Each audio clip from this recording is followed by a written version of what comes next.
How many times have you ever sat down and watched anime?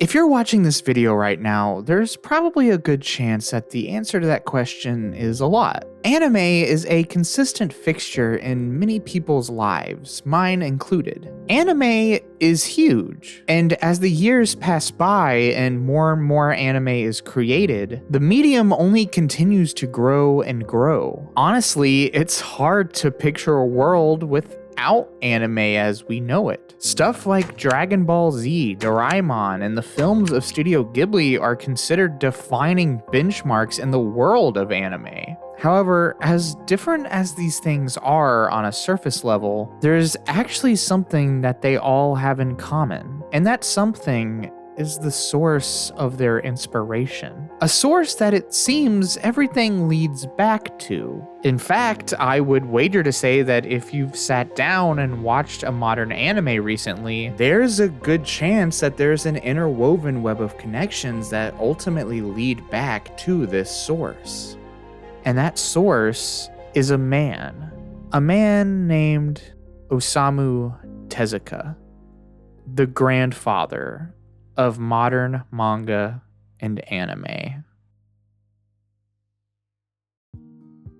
Osamu Tezuka was born on November 3rd, 1928 in Osaka, Japan. Tezuka, being the oldest of 3 children, lived in a very well-off, loving family. He spent a lot of time in his youth with his mother, Fumiko Tezuka, who would often take him to the Takarazuka Grand Theater. Here they would watch the performances of the Takarazuka Revue, a musical troupe consisting of all-female performers aimed for an all-female audience. Despite the disparity in target demographic, Tezuka was enthralled by these performances. I grew up in Takarazuka, home of Japan's famous all-female musical theater troupe. So naturally, in my youth, I imbibed the romantic and flamboyant atmosphere of this world. My characters' costumes, as well as the scenery that surrounds them, owe much to the theater. More importantly, the spirit of nostalgia toward Takarazuka pervades and infuses my work. The theater was a large part of Osamu Tezuka's early life. However, it wasn't the only part. During this period of time, Tezuka was also introduced to the works of Walt Disney, and for Tezuka, it was love at first sight. He would become a major fan of Disney animation, going so far as to see the film Bambi over 80 times. It was this combination of Japanese theater as well as early Disney animation that would spark a desire for artistic expression in the young Tezuka. And this artistic expression would manifest very early on. In fact, by elementary school, Tezuka was drawing his own comics in his school notebooks, filling the pages to the brim until they couldn't contain any more. Drawing had become a permanent hobby and passion of Tezuka's, one that he would carry all throughout his life, even up to when he began studying in high school. However, once he reached high school, something happened that would change his outlook on art forever.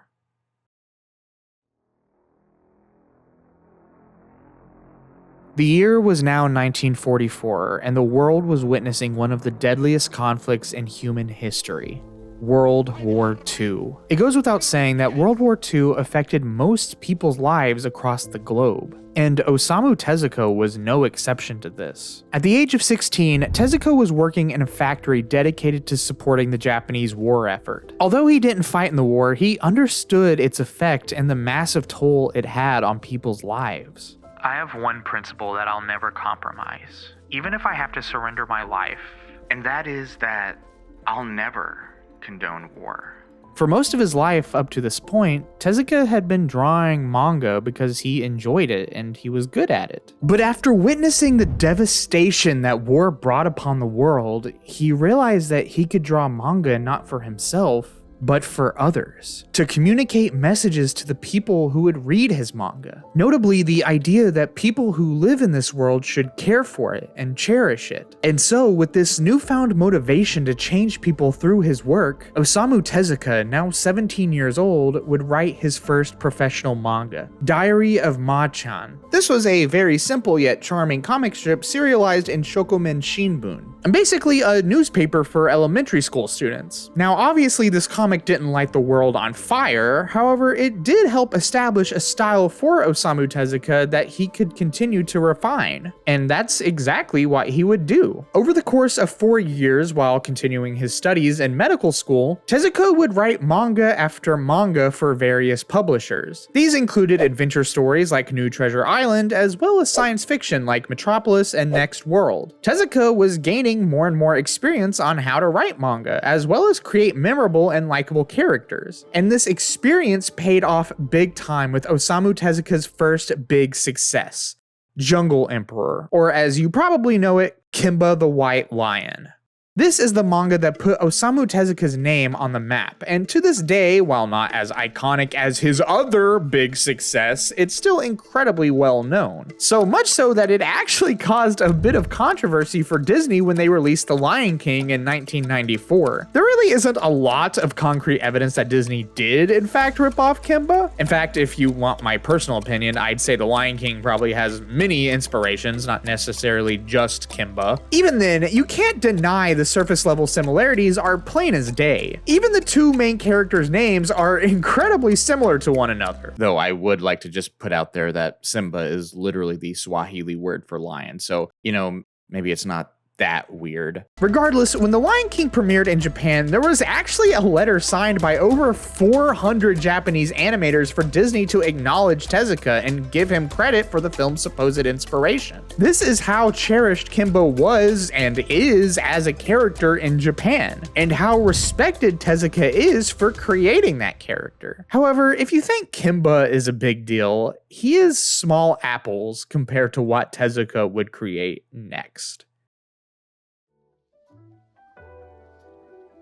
The year is 1951, and Tezuka, having established himself as a big-name mangaka, has just released his newest manga, Ambassador Adam. And while not a failure, Ambassador Adam wasn't nearly as popular or successful as Kimba was. Though there was an exception to this: the humanoid robot in the story named Adam. This character was incredibly popular with young boys. Anytime Tezuka received fan letters in relation to this manga, they were always pertaining to Adam and how much the fans liked him. It was clear that while the manga itself wasn't super popular, Adam as a character was. And this led Osamu Tezuka and his then producer to believe that if they were to take the character of Adam and put him into a story that could truly let him shine, they would have a hit on their hands unlike anything that had come before. And so with this in mind, Osamu Tezuka would get to work on what would be his most ambitious project yet. That project being Tetsuwan Adam, aka Astro Boy.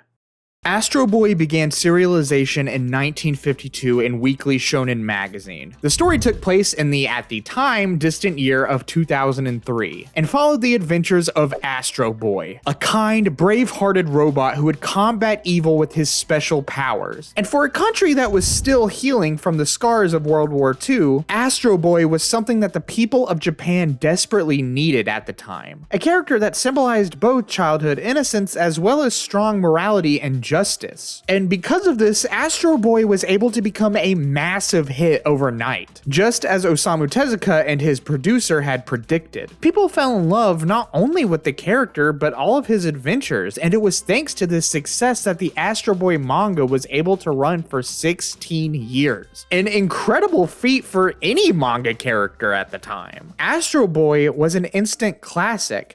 However, soon he would become a worldwide star.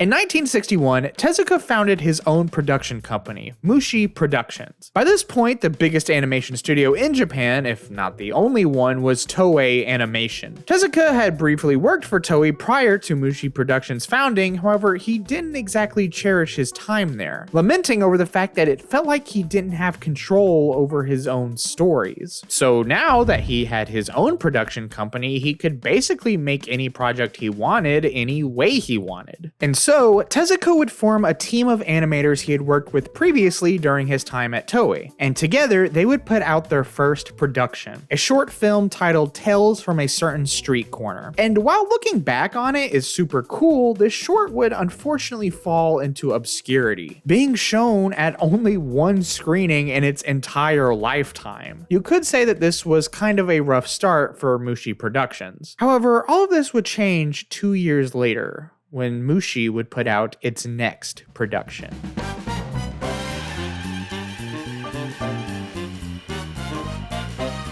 Astro Boy, the original anime, aired in Japan on New Year's Day 1963. And man, what a way to start the new year. Something you need to understand about anime at this time was that it was primarily following a template that Toei Animation had established with the release of the White Snake Enchantress in 1958. That template being, be as much like Disney as possible. In other words, big theatrical fairy tale stories told through breathtaking animation that flowed like water. This is what anime was at this point, so when something like Astro Boy erupted onto the scene, it was a game changer. For one, it was set in a much more contemporary setting, with futuristic cities and robots, and had a much heavier emphasis on fighting. It was, to put it simply, the first shonen action anime. On top of this, you didn't need to go all the way to the theater to watch Astro Boy. There had been an animated TV show in Japan before this, a documentary program called Instant History that consisted of short 3-minute animated segments interspliced with live action footage. However, these were just a collection of shorts, while Astro Boy was fully animated episode to episode and had an ongoing plot. At the time, anime needed to be regulated to the theaters because the animation was just so expensive to produce. However, Astro Boy was able to bypass these expenses thanks to a technique that Tezuka had developed during his time at Toei Animation. Specifically, the mindset that you really only need to animate what needs to be animated. For example, having your characters stay completely static while only moving their mouth. It seems so simple, but small things like these would cut down the cost drastically and allowed Mushi Productions to pump out episode after episode for 3 straight years. Essentially, this was when the modern day anime format was born, and leading the charge was Osamu Tezuka and Astro Boy. The show would eventually spread not only throughout Japan, but the entire world, being shown in over 50 different countries. Osamu Tezuka and Astro Boy were no longer Japanese icons. They were icons of the world, a status that would last for the rest of their lives.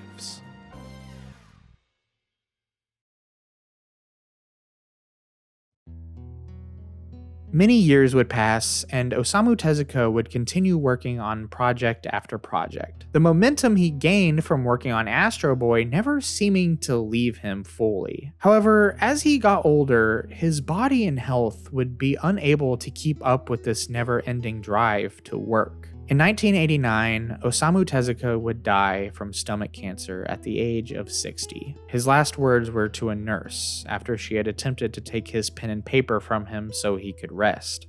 "I'm begging you, let me work." It was clear that Tezuka valued his ability to create and to change people through his creations. And if there's anything to take away from this video, it's the overwhelming amount of people that Osamu Tezuka has influenced through his work. Katsuhiro Otomo, Go Nagai, Fujiko Fujio, Tetsuo Hara, Rumiko Takahashi, Masami Kurumada, Monkey Punch, Kentaro Miura, Naoko Takeuchi, Yoshihiro Togashi, Akira Toriyama, Hayao Miyazaki. This is just a sample of creators that were influenced by the work of Osamu Tezuka. He basically created modern day anime as we know it. And even if you haven't seen any of his works, chances are you have seen something that wouldn't be the same if not for his influence. And so, even though he's long gone and has no way of hearing this, I just want to say thank you, Osamu Tezuka. for giving me something that I and many others will always cherish for the rest of our lives. Even though he's gone, his legend will always continue. The legend of Osamu Tezuka, the grandfather of manga and anime.